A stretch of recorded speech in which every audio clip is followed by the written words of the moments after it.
Yes, welcome again to WeChat. WeChat is your channel, and here we often highlight topical issues.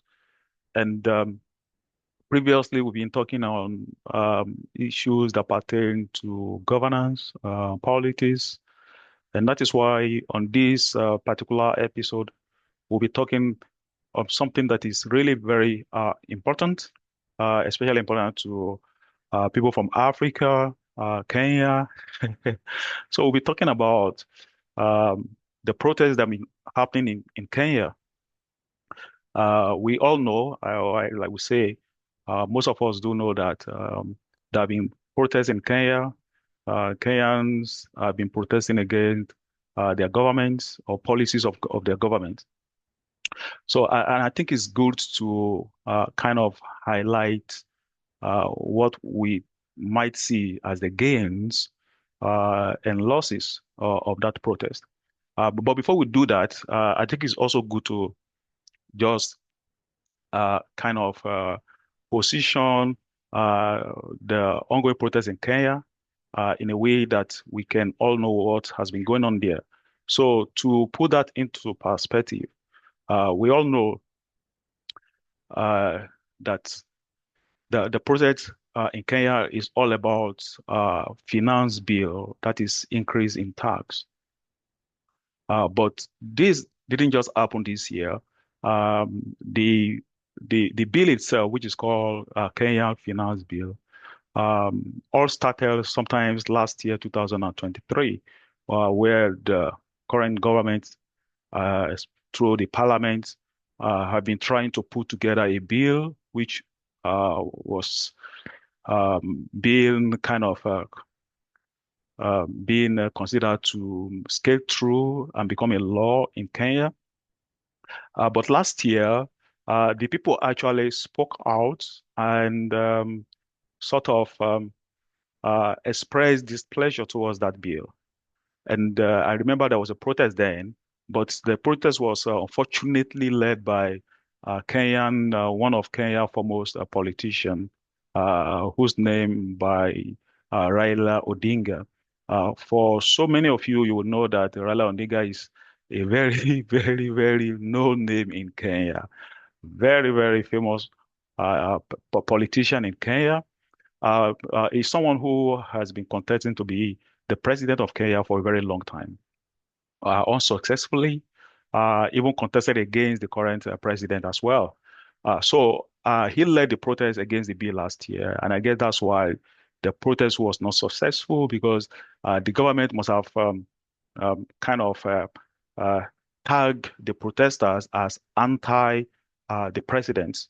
So, and again, suddenly in June, about a few months ago, 2024, suddenly the people remembered again there is need to speak loud, and this time around, very loud against this policy. So, and I guess the people were reminded about the need to protest against this policy, having seen their president flying to United States on an official or on a state visit. So, and that particular trip caused a lot of uproar. I could remember the people spoke loudly against um, that particular decision that the president made by using a chartered flight.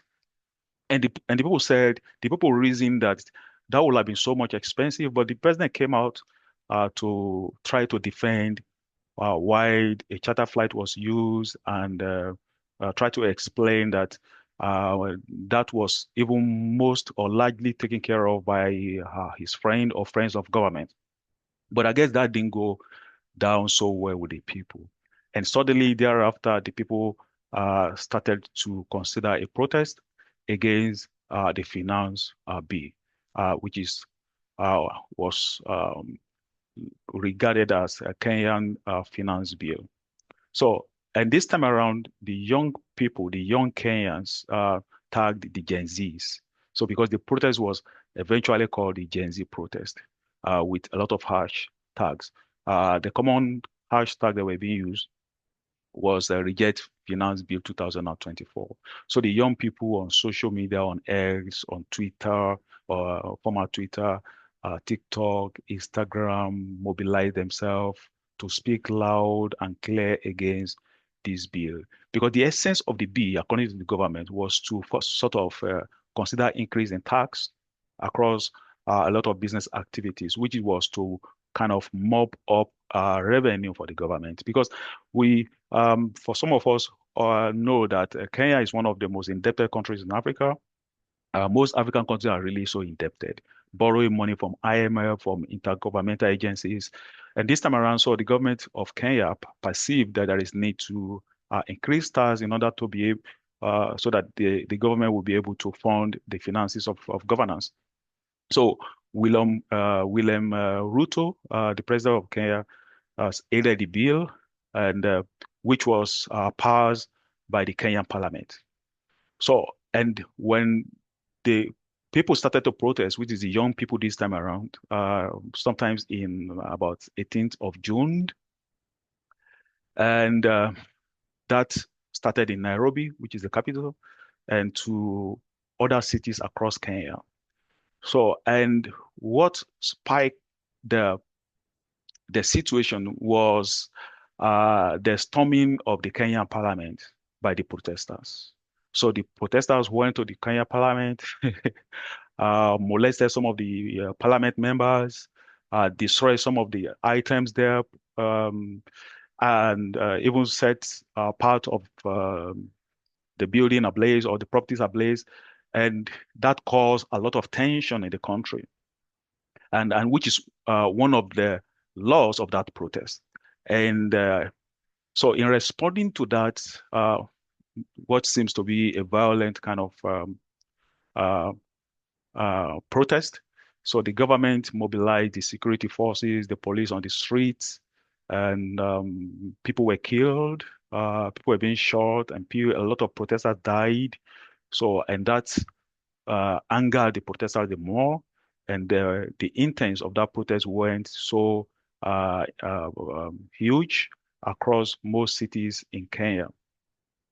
And one of the things that I I've actually reasoned about leaders, not only African leaders, but leaders generally.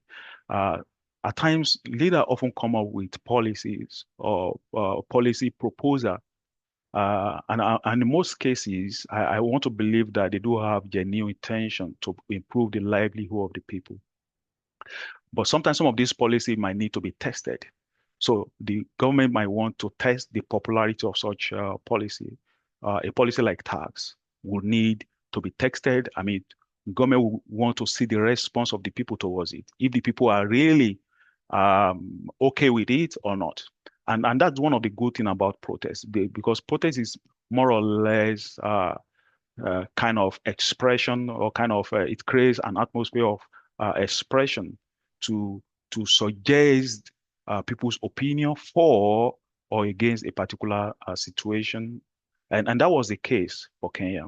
So I guess the president, we will give the president a benefit of doubt that he meant well for the people to raise revenue through tax, which is one of the way to actually do that. But I guess one of the things that the president took for granted is the response from the people. So, of course, the people said no, they were on the street. So I guess the president didn't feel like it was a popular response from the people, from the majority. Because when you see people on the street, it's so easy to perceive that this is just a minority. This is just a fragment of the society, a small percentage of the society. So I guess the government, William Ruto, took the response of the people towards government's genuine intention to pass the bill for granted. So, and that caused a lot of destruction in the country. People were being killed in the country.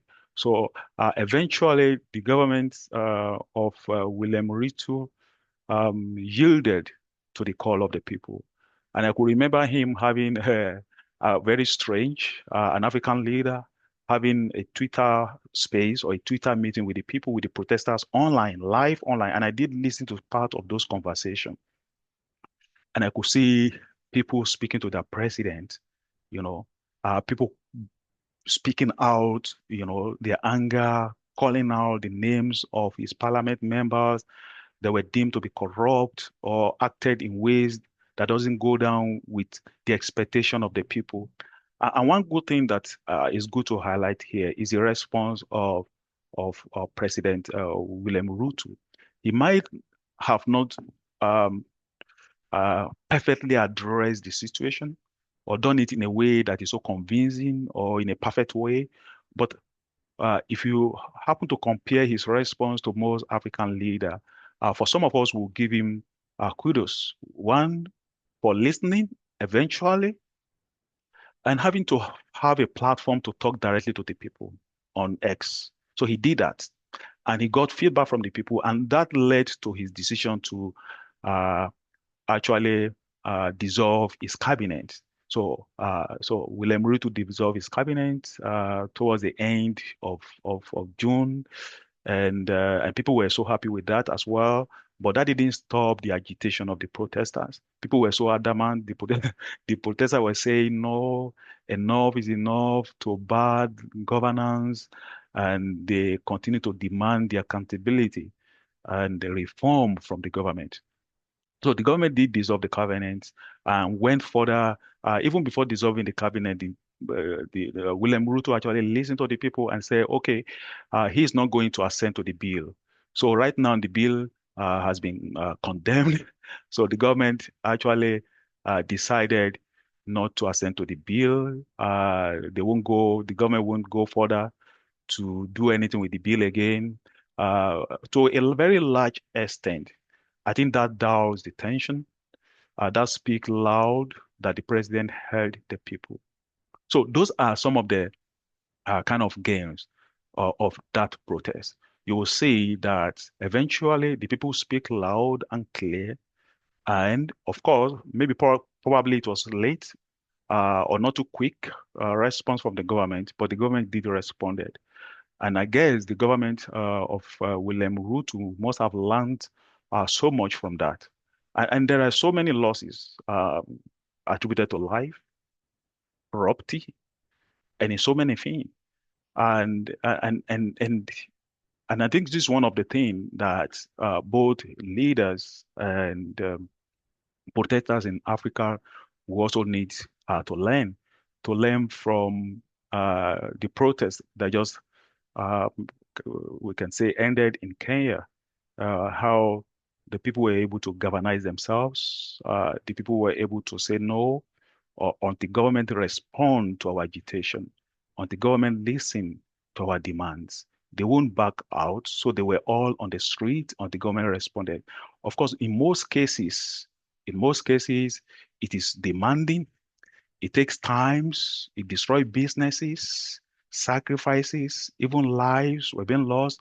But most times, most of these changes that we do expect are kind of hardcore changes that need some level of sacrifice to be made. And that is why the Kenyans, especially the Gen Zs, the young people of Kenya, did make that sacrifice this time around. And somehow there were gains on the part of the society once the bill was not passed, was not being considered again. So uh, the people won't be expecting high taxation. So they won't be expecting exorbitant high prices of goods and services. So the government resolved to borrow more money rather than going ahead with the taxation policy. So I guess Africans generally, both young and old, and even the government have a lot to learn from the case of Kenya. And that is why it's important that we just highlight um, this situation in Kenya, especially regarding protest, talking about the gains and the losses uh, in the Kenyan scenario. So thank you so much. You might have a different perspective regarding the situation that happened in Kenya about the protest in Kenya. Uh, Please feel free to make your comments. Drop your comments, drop your opinion in the chat. And please don't forget, always do share this channel. Always do recommend to your friends. And so that we can continue to highlight some of these topics that we find so important to the society. Thank you so much for your time. Thank you for listening. See you again on a new topic. Will come up shortly. Thank you. Bye.